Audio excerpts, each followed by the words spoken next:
ஆண்டவராய் இயேசு கிறிஸ்துவின் நாமத்தில் அன்பின் வாழ்த்துக்கள். டிசம்பர் உடனே நமக்கு ஞாபகம் வருவது நம்முடைய ஆண்டவராய் இயேசு கிறிஸ்துவினுடைய அற்புதமான பிறப்பு. இந்த மாதம் முழுவதும் நம்முடைய கர்த்தரின் குணாதிசயங்கள், அதாவது யெகோவா, எலோகிம், எல்ஷடாய், இவைகள் எல்லாம் ஆண்டவரனுடைய குணாதிசயங்கள் என்று சொல்லி நாம் வேதத்தில் வாசிக்கிறோம். கர்த்தரின் நாமம் யெகோவா, அதற்குள் இருக்கும் குணாதிசயங்கள் அன்புள்ளவர், இரக்கமுள்ளவர், அதிசயமானவர், இப்படி பல பெயர்கள் இருக்கிறது. இவைகளை இந்த மாதம் முழுவதும் தியானிக்கப் போகிறோம். கிறிஸ்து என்னவாக, எப்படிப்பட்ட குணாதிசயங்களோடு பழைய ஏற்பாட்டிலே காணப்படுகிறார் என்கிறதான காரியங்களை தியானிப்பதன் மூலமாக இந்த வருடம் மகிழ்ச்சியாக கிறிஸ்துவனுடைய குணாதிசயங்களை அறிக்கை செய்து கொண்டாடுகிற கிறிஸ்மஸாக இருக்கட்டும் என்று சொல்லி உங்கள் அனைவருக்கும் எங்களுடைய அன்பின் நல்வாழ்த்துக்களை, கிறிஸ்மஸ் வாழ்த்துக்களை மகிழ்ச்சியோடு தெரிவித்துக் கொள்கிறோம். வாருங்கள், டிசம்பர் முழுவதும் கிறிஸ்துவின் குணாதிசயங்களை தியானிக்க உங்களை அன்போடு அழைக்கிறோம்.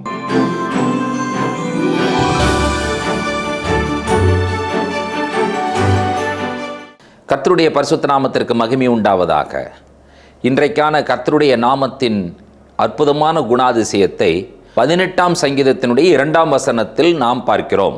கர்த்தர் என் கன்மலையும் என் கோட்டையும் என் இரட்சகரும் என் தேவனும் நான் நம்பி இருக்கிற என் துருகமும் என் கேடகமும் என் இரட்சண்ய கொம்பும் என் உயர்ந்த அடைக்கலமுமாயிருக்கிறார். கர்த்தர் கன்மலை, யெகோவா சல்-ஈ, அதுதான் நாம் இன்றைக்கு பார்க்கக்கூடிய விஷயம். கர்த்தர் என்னுடைய கன்மலை.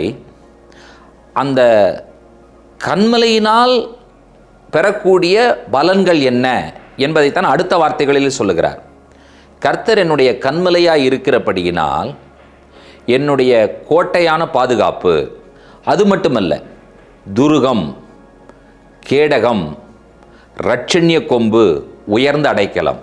இந்த கோட்டை, இரட்சண்ய கொம்பு, துருகம், உயர்ந்த அடைக்கலம், இவைகளெல்லாம் எதனால் எனக்கு கிடைக்கிறது என்று சொன்னால், யெகோவா எனக்கு சல்-ஈ ஆக இருப்பதினால். யெகோவா சல்-ஈ, த லார்ட் இஸ் மை ராக், அதுதான் இங்கே சொல்லுகிறதை நீங்கள் கவனிக்கிறீர்கள். கன்மலை என்று சொல்லும் பொழுது அது கடினமானது, யாராலும் எளிதில் நம்மை தாக்க முடியாத ஒரு பாதுகாப்பு என்பதை நாம் புரிந்திருக்கிறோம்.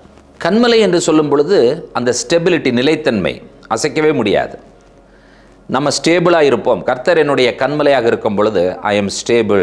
ஒரு ராக் என்று சொல்லும் பொழுது அது எவ்வளவு ஸ்ட்ராங்கான ஒரு பேஸ் என்பதை பாருங்கள். So God is my strong base and God is my stability. இதெல்லாம் யெகோவா சல்-ஈ என்கிறதான அந்த பதத்தில் வருகிற அற்புதமான அர்த்தங்கள், அவைகளைத்தான் நாம் புரிந்து கொண்டிருக்கிறோம். கன்மலை என்று சொல்லும்பொழுது அதில் குகைகள் இருக்கும். அது எதை குறிக்கிறது என்று சொன்னால், அந்த கன்மலையில் இருக்கிற குகைகள் நமக்கு பாதுகாப்பை கொடுக்கிறவராக இருக்கின்றன, protection. So God is my ultimate protection என்று சொல்லலாம். இந்த கன்மலை யெகோவா சல்-ஈ, கர்த்தர் என் கன்மலையும் என் கோட்டையும் என் துருகமும் என் அரணும் என் இரட்சண்ய கொம்பும் என் உயர்ந்த அடைக்கலமுமாய் இருக்கிறார் என்று சொல்லி சங்கீதக்காரன் சொல்லுகிறாரே, இவர் யார் என்று சொன்னால் அவர்தான் கிறிஸ்து. நம்ம எல்லாருக்கும் ஒரு விஷயம் புரியும். கன்மலையின் தண்ணீரை அவர்கள் குடித்தார்கள், இஸ்ரவேல் மக்கள். கர்த்தர் கன்மலையை பார்த்து பேசு என்று சொன்னார், கன்மலையை பார்த்து அடி என்று சொன்னார். பிளவுண்ட கன்மலை, அந்த கன்மலைக்குள்ள மோசே இருந்த பொழுது கர்த்தர் தம்முடைய குணாதிசயங்களை வெளிப்படுத்தினார். உபாகம் 32ஆம் அதிகாரத்தில் மோசேயினுடைய பாட்டு, அவர் கன்மலை. கவனித்தீர்கள் என்று சொன்னால், சங்கீதக்காரன், மோசேயினுடைய ஆகமங்கள், இவைகளெல்லாம் வருகிற அந்த கன்மலை என்கிறதான விஷயத்தை பவுல் 1 கொரிந்தியர் 10ஆம் அதிகாரத்தினுடைய 4வது வசனத்தில் எவ்வாறு சொல்லுகிறார் என்பதை கவனிங்கள். எல்லாரும் ஒரே ஞானபானத்தை குடித்தார்கள், எப்படியெனில் அவர்களோடே கூட சென்ற ஞான கன்மலையின் தண்ணீரை குடித்தார்கள், அந்த கன்மலை கிறிஸ்துவே. இப்போ அந்த சல்-ஈ என்று சொல்லப்படுகிற அந்த கன்மலை கிறிஸ்து. சொல்லுவது யார்? அப்போஸ்தலனாகிய பவுல். நம்முடைய இரட்சகர் ஆண்டவராய் இயேசு கிறிஸ்துவினுடைய சீஷர்களை அழைத்து கொண்டு இஸ்ரேலினுடைய அந்த வடக்கில் பேனியாஸ் என்கிற இடத்துக்கு போகிறார். பிலிப்பி செசரியா. அங்கே போய் அந்த இடத்துல நின்று கொண்டு, அந்த பாறைக்கு முன்பாக, அந்த குகைக்கு முன்பாக நின்று கொண்டு, நீங்கள் என்னை யார் என்று சொல்லுகிறீர்கள் என்று கேட்ட பொழுது, சீமோன், நீர் ஜீவனுள்ள தேவனுடைய குமாரனாகிய கிறிஸ்து என்று சொல்லும் பொழுது கர்த்தர் சொல்லுகிறார், சீமோனே, இப்பொழுது நீ கன்மலை, என்னுடைய பெயரை உனக்கு கொடுக்கிறேன், இந்த கல்லின் மேல் என் சபையை கட்டுவேன், பாதாளத்தின் வாசல்கள் அதை மேற்கொள்ளாது என்று சொல்லி ஆண்டவர் சொன்னார். அப்போ நமக்கு ஒரு விஷயம் புரியணும். Who is the rock? கன்மலை யார் என்கிற கேள்விக்கு பதில் கிறிஸ்துவே அந்த கன்மலையாய் இருக்கிறார். கர்த்தரின் கன்மலை. இந்த பூமிக்கு பிதாவாகிய தேவனால், யெகோவா தேவனால் கிறிஸ்து கன்மலையாக அனுப்பப்பட்டார். அவரை நாம் அறிக்கை செய்யும் பொழுது, என்னுடைய கன்மலை என்று அறிக்கை செய்யும் பொழுது, அவர் நம்முடைய கேடகமாய், உயர்ந்த அடைக்கலமாய், என்னுடைய துருகமாய், என்னுடைய இரட்சண்ய கொம்பாய், என்னுடைய பாதுகாப்பாய், எனக்கு எல்லாவற்றையும் கொடுக்கிற ஒரு கிறிஸ்துவாக இந்த பூலோகத்தில் அவதரித்திருக்கிறார். இன்றைக்கு கிறிஸ்துவை நீங்கள் தியானிக்கும் பொழுது, என்னுடைய உயர்ந்தபட்ச, அதிகபட்ச, முழுமையான பாதுகாப்பு, என்னுடைய ஸ்திரத்தன்மை, என்னுடைய நிலைத்த தன்மை, மாறாத தன்மை, அற்புதமான அடித்தளம், இவைகளெல்லாம் யார் என்று சொன்னால் எனக்கு கிறிஸ்து தான். கற்பாறையின் மேல் கட்டினவன், மணலின் மேல் கட்டினவன். இந்த உண்மை உங்களுக்கு தெரியும். பெருவெள்ளம் விழும் பொழுது மலையின் மேல் கட்டின வீடு காணாமல் போய்விடும். கற்பாறையின் மேல் கட்டின வீடு நிலைத்து நிற்கும். நம்முடைய விசுவாசத்தின் அஸ்திபாரம் கன்மலையாகிய கிறிஸ்து. கன்மலையாகிய கிறிஸ்துவின் மேல் அஸ்திபாரம் கொள்வோம். நம்முடைய ஸ்திரத்தன்மையாகவும் பாதுகாப்பாகவும், நமக்கு அடைக்கலமாகவும், நம்முடைய இரட்சண்ய கொம்பாகவும், நம்மை உயர்த்துகிறவருமாயிருக்கிற கிறிஸ்து இந்த பூலோகத்தில் அவதரித்தார் என்கிற சந்தோஷமான செய்தியோடு கூட இந்த காலை தியானத்தை நிறைவு செய்கிறோம். வாருங்கள், யெகோவா சலி என்ற குணாதிசயத்தோடு இந்த உலகத்தில் பிறந்த இரட்சகர் இயேசுவுக்கு நன்றி சொல்வோம்.